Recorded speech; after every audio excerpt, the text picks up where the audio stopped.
I think today we'd like to just talk a little bit about the use of force for the Jacksonville Police Department. It's one of the most important things that's central to us looking at use of force is the sanctity of life.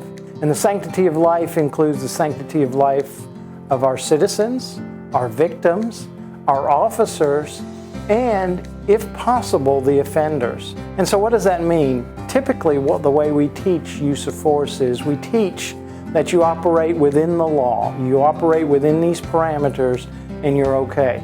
And so a lot of times what happens is, even though we're justified to use force, we don't want to use force. So back after Ferguson, one of the things that we started to look at is how do we re-engineer the use of force? And the way that we re-engineer the use of force is that we start to look at it in a philosophical difference. And that difference is that we focus on the use of the sanctity of life. And so how do we do that?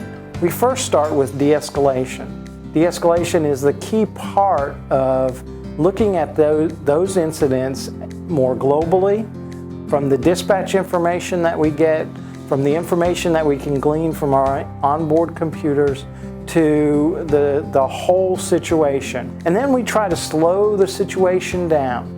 Slow it down so that we can look at alternatives to using force.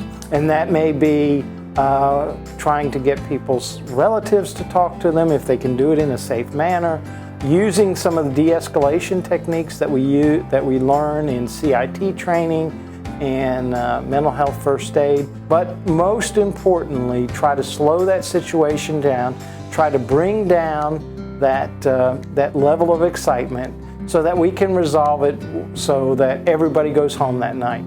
The officer, our citizens, and if possible, the offenders.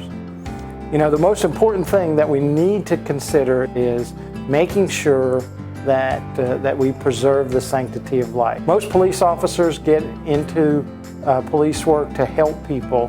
Most police officers don't want to hurt people. And so changing the way that we look at use of force, changing the way that we train is going to have a lasting impact to preserve people's lives. And that's the right thing to do.